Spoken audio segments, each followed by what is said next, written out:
Fala galera, gravando esse vídeo aqui só para atualizar o que aconteceu ontem no mercado, né? Então, para quem não tá sabendo,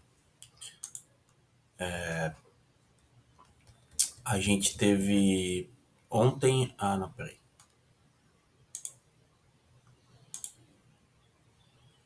Vamos lá, não me deixa na mão aqui não. A gente teve ontem a reunião do Fed, né? A conferência de imprensa do Fed. E também tivemos o FONC, né? Que foi a divulgação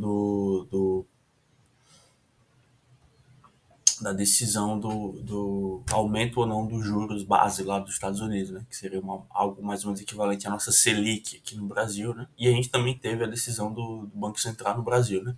Nos Estados Unidos teve um aumento de 0,75, tá? O mercado até esperou, teve até gente que esperava que fosse subir 1%, né? A taxa básica, que levaria os juros para 3,5, mas o Jerome Powell acabou ficando no 0,75, que levou para 3,25. Mas e isso até animou o mercado no primeiro momento, né? Então, assim que o Fed divulgou essa alta dessa taxa, o mercado até reagiu positivamente. Mas aí depois, com a fala como sempre é, né?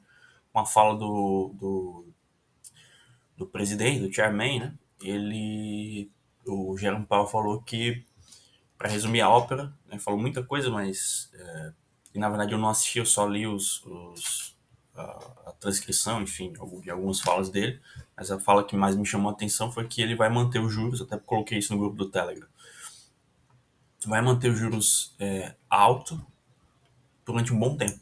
Então, jogou balde de água fria aí em todo mundo que estava esperando uma virada, né, nessa política de aumento de juros, né, que eram os torcedores do pivot, né? Fed pivot, que é a virada do pivô do Fed, né? Quando ele vai parar de subir juros, vai descer. No Brasil a gente teve o contrário, né? Aí, antes da gente falar do Brasil, só para comentar aqui, e aí quando o Jerome Powell começou a ter essa fala mais dura, o mercado simplesmente virou, derreteu, né? A gente tá vendo o S&P aqui à vista, tá? Então o mercado tá fechado agora, mas e tá vendo o gráfico diário, né? Então o candle de ontem foi um candle de baixo forte, tá? Eu acho que eliminou qualquer possibilidade da gente ter uma onda B aqui para cima, tá? Até tinha comentado isso no sábado, mas realmente não aconteceu. Acho que a gente tá em plena onda C para baixo, tá? Então, assim, se você olhar agora no mercado futuro, você vai ver que tá em alta, né? Mas eu sinceramente eu acho que essas altas aqui elas não vão durar, tá? Então, a tendência aqui eu acho que a gente já tá até no estágio de a gente fazer uma projeção de Fibonacci aqui, né? Vou fazer aqui para vocês.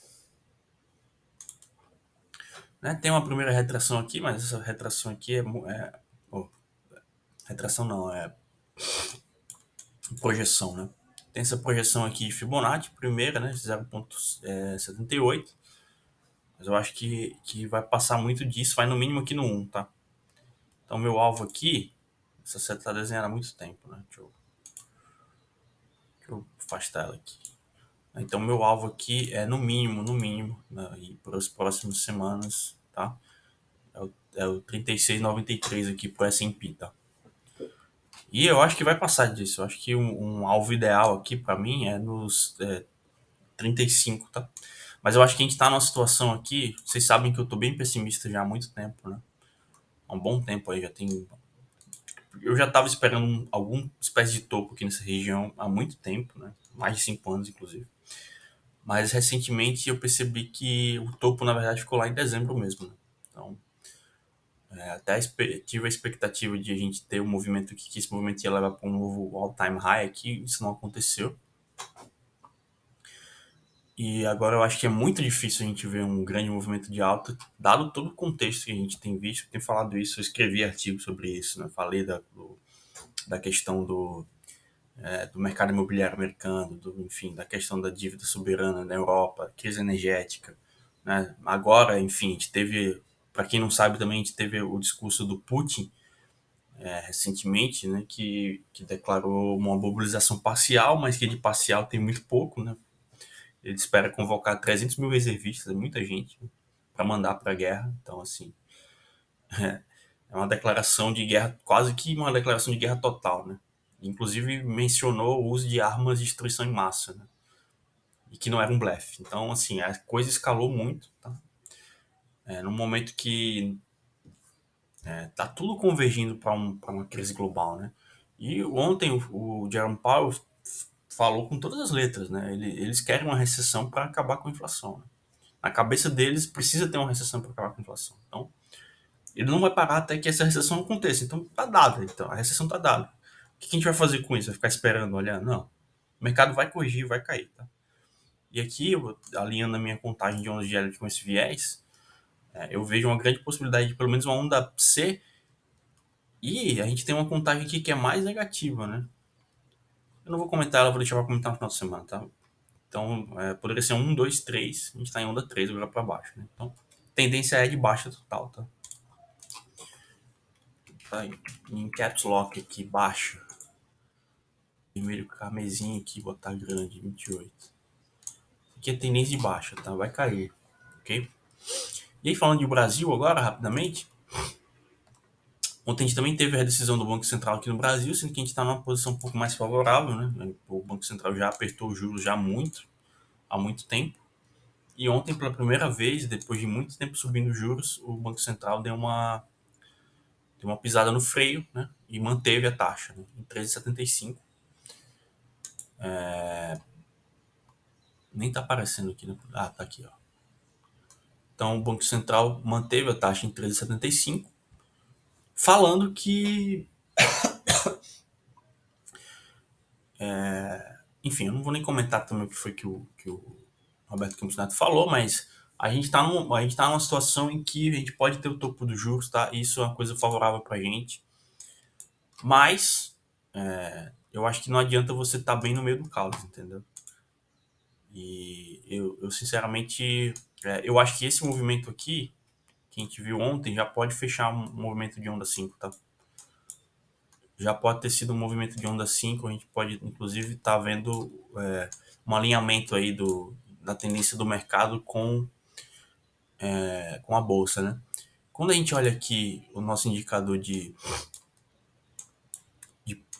o Ibovespa sintético, né, que eu chamo de B3 Shadow, que eu desenvolvi, você nota que o B3 Shadow ele está muito fraco. Né?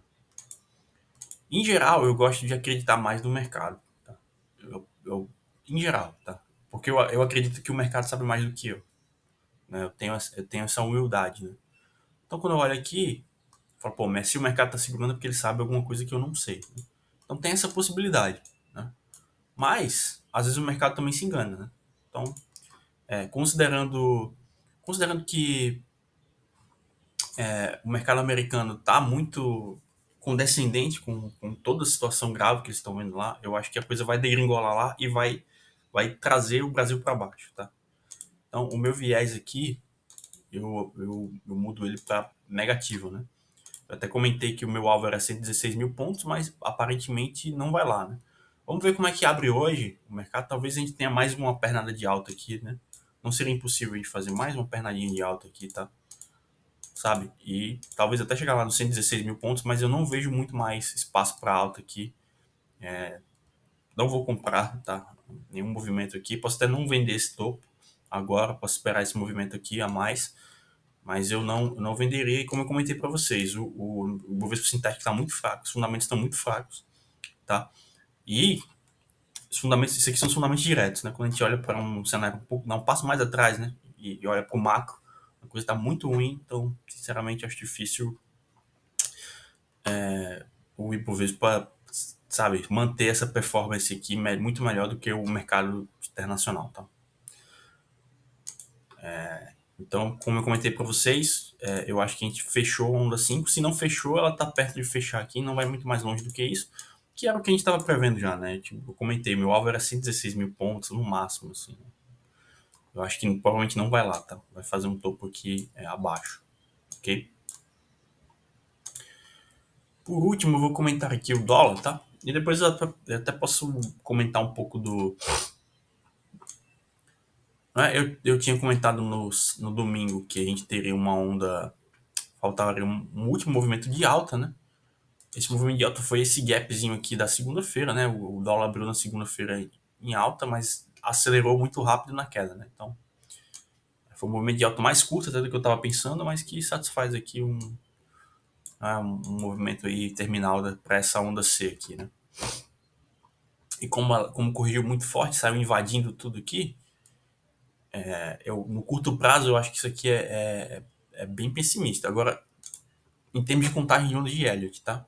Qual seria a alternativa aqui? Eu tô com muito desenho, minha contagem está confusa aqui. Deixa eu apagar esses desenhos aqui, apagar essas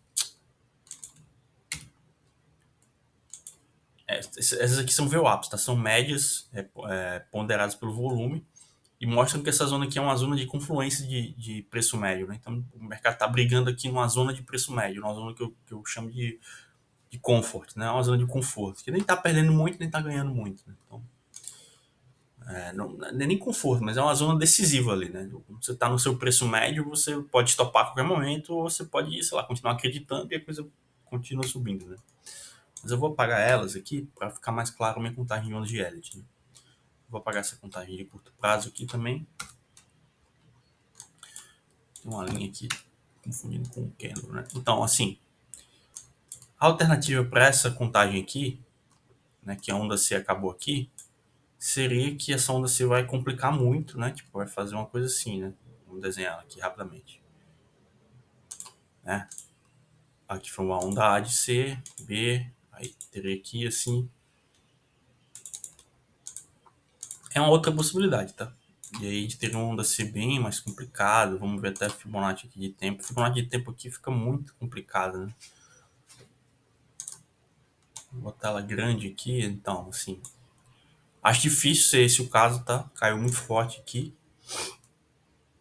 Mas pode ser que aconteça, tá? E uma coisa que me faz acreditar nisso, ou seja, numa onda C que vai complicar, que vai continuar subindo, é que os fundamentos do dólar, eu tenho aqui três modelos de preço justo mostrados, né? Então eu tenho esse aqui, laranjinha, é esse laranja mais claro, e o meu principal, que é o Dollar Shadow, que é o último, né? O último modelo que eu criei, também tá mostrando alta, né? Então todos os modelos de preço justo que eu estou vendo aqui, eles estão indicando que o dólar deveria estar se apreciando contra o real, tá? É isso que eu estou vendo aqui no meu modelo. E, no entanto, o que a gente viu foi uma queda forte do dólar, né? Então, assim, eu acho que essa queda foi uma coisa de emoção, tá? Local aqui. O pessoal se emocionou aí, talvez com Lula e não sei, enfim. Especula-se que essa queda aqui do dólar e a alta do real foram, a alta do índice, foram puxadas pela notícia do Meirelles na campanha do Lula, né? Então todo mundo ficou muito animado com isso. Não sei se é verdade, tá? Então nem ligo muito para essas coisas, mas o que eu posso dizer para vocês é que eu estou vendo uma divergência forte de preço e de preço esperado, né? Minha expectativa de preço aqui, né? Eu esperaria estar vendo o dólar em alta e a gente viu o dólar cair esses dias todos, tá? Então, eu acho que isso aqui é uma oportunidade de compra de dólar, tá? A não ser que o nosso preço justo aqui vire queda forte, né? Então, por exemplo, se hoje o, o, é, os nossos preços justos fizerem isso aqui, né? Deram uma derretida aqui, que às vezes acontece, né? Às vezes acontece, vem uma pancada, uma quebra forte, ou o contrário, né? Às vezes o mercado tá, por exemplo, vou dar um exemplo aqui, né? Os nossos modelos aqui nessa região estavam indicando queda, né? Então, aqui, até esse ponto aqui, e o dólar estava subindo. De repente, os nossos modelos começaram a acelerar, né? Então, mostrando que o mercado foi mais esperto do que o modelo que eu tenho aqui, né? Obviamente, o mercado, é como eu sempre falo, principalmente o dólar, cara. O dólar é smart money. Quem opera dólar não é sardinha, assim. O índice é mais confuso, né? Tem todo tipo de gente operando lá. Mas dólar é coisa de smart money. Então, muitas vezes o dólar pode antecipar, sim, meus modelos aqui. Às vezes não, tá? Às vezes o meu modelo antecipa a queda. Por exemplo, aqui, antecipou muito bem o topo, né? E eu consegui alinhar bem com ondas de Elliott aqui na época, eu lembro. Então, aqui também conseguiu antecipar o fundo, enfim. Tem essa dialética, né? Não é preto no branco, tá? Mas no momento que eu tô vendo essa divergência, e a gente tem que ficar de olho para ver quem é que vai virar primeiro, tá?